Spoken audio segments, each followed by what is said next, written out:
As I'm sure you know, 2015 is going to be a big year for movie blockbusters.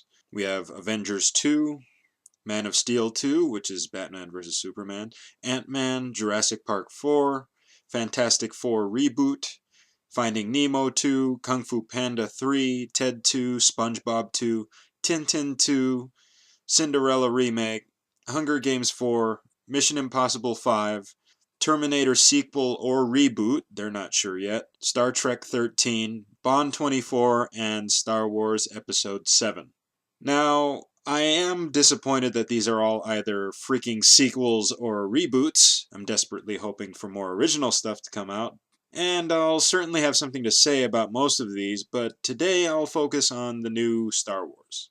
We know relatively little about this film, aside from the creative team and their drama.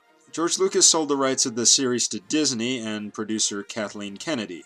J.J. Abrams is the once reluctant director of the film. Toy Story 3's Michael Arndt was penning the script until the studio and Abrams decided he was taking too long. Now, Abrams and Lawrence Kasdan, who wrote Empire Strikes Back, Return of the Jedi, and Raiders of the Lost Ark, are the ones working on it now. It's rumored that the original three main actors will be returning. Benedict Cumberbatch, who worked with Abrams in Star Trek, and Chiwetel Ejiofor, who may be up for the Oscar for 12 Years a Slave, are both rumored to be joining the cast. I'm approaching this with a kind of cautious optimism. I was not a big fan of the prequels. I didn't hate them as much as many, but they really didn't capture the magic of the originals for me. For me, Star Wars is the original trilogy and nothing else. That's made me apprehensive of the upcoming new films. I have no doubt they could be good, great even, and I'll certainly give Episode VII a chance, but for me, Star Wars ended in '83. That being said, I think the new films are an opportunity to make great films that could not only make up for the disappointment of the prequels, but give a whole new audience a look into the franchise. Recently there was a YouTube viral video, 4 Rules to Make Star Wars Great Again. I think the video was a good start in indicating what Star Wars fans do and do not want to see in Episode VII.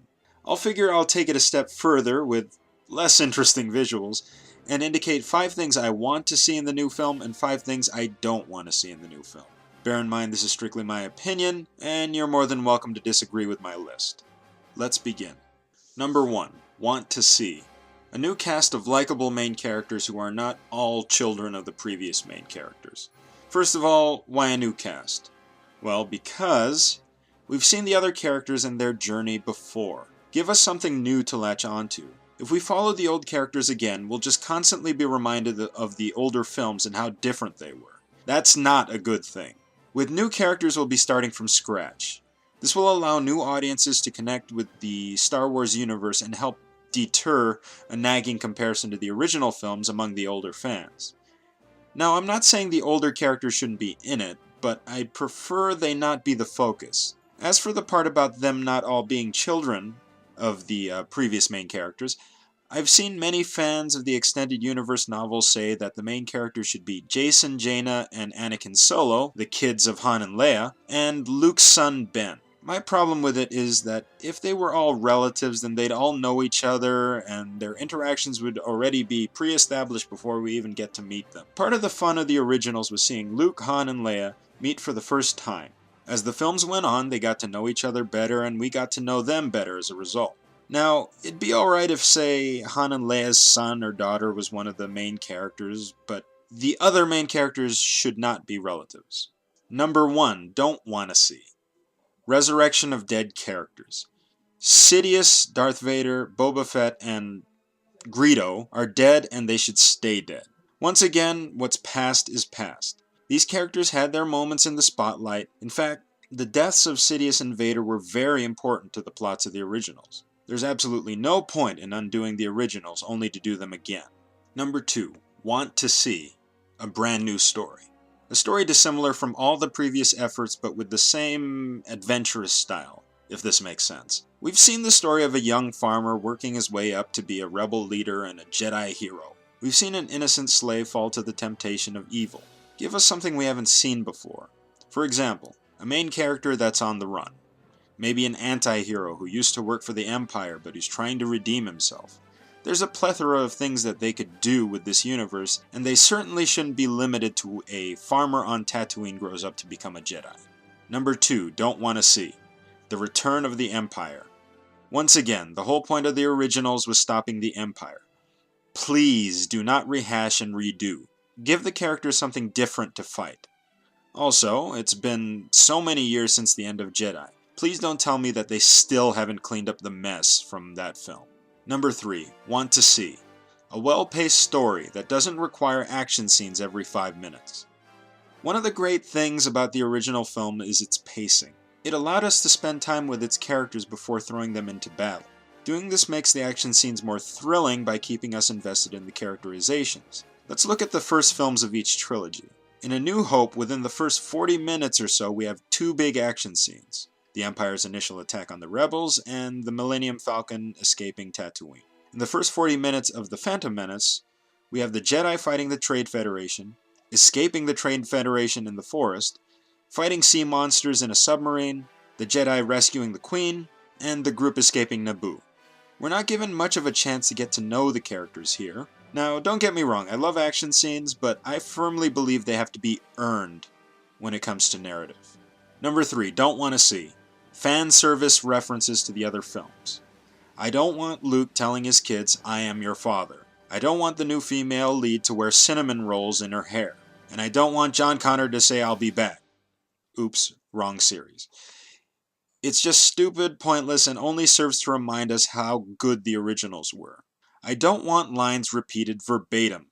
Now, you may have seen our Star Trek Into Darkness review, and in that I say I didn't mind the dying behind the glass reverse scene, but that was a special case. The new Star Trek films take place in an earlier alternate universe, so repeated lines are acceptable, or they at least make sense. Well, except for this one. Number 4, want to see. New planetary locales. We've seen the city planet of Coruscant, the desert planet of Tatooine, the forest moon of Endor, and the ice planet of Hoth. Give us a neat new locale. Admittedly, I can't exactly suggest a new type of setting, but that's the filmmaker's job, not mine. Number 4, don't want to see. Children in large or key roles. We all know how having young Jake Lloyd as Anakin went. A lot of people compare the character's annoying nature to Jar Jar. Now, let me say that I don't blame Lloyd for how the character turned out. The writing didn't do him any favors. I'd say the only exception to this were if the character was well written and given an actual personality. The only 2 examples in semi-recent years that I can think of are Jurassic Park and maybe Iron Man 3. Number 5, want to see. Luke in a mentor role. Luke was our main character from the original films, but ironically he was the least interesting. He was always outshined by Han, Leia, and even Admiral Akbar. The reason behind this is that here you have a normal person for the audience to connect and relate to as we navigate through this adventure of a series of weird, outlandish characters and events. He helps put us there. Now that, at the end of Jedi, Luke's character has grown to a point where his journey is basically complete, we've got a chance to see what kind of person he actually is. Now that he's a full-fledged Jedi, of course. Sure, I think he should have a character arc in the film, but let's have it be with respect to the new characters, without him being the focal point. Number 5, don't want to see Han and Leia in anything more than a cameo. Let me say first that I love these characters. Their interactions were great in the original. But like it is with Luke, their stories were closed by the end of Jedi. Unlike Luke, however, if we're given a cast of new characters, I can't see any real reason that they also need to be involved with a new journey. Having Luke would be a nice way to pass the torch. Having these 2 with Luke would overshadow the new characters. That's not to say they couldn't be more involved in the sequels, but the new cast needs to shine in this one. So that's my wish list for Star Wars Episode VII. Looking at what I have down here, it would seem I'm a lot more specific with what I don't want in the film than what I do want. This is because I don't care what direction they take the new films, provided they don't fall into the pitfalls of what would make for poor storytelling. They can tell whatever story they'd like. They just better not screw it up. So, what's on your wish list? Please indicate below in the comments. I'm Kenneth of the Video Boy saying, take care. and may the Force be with you.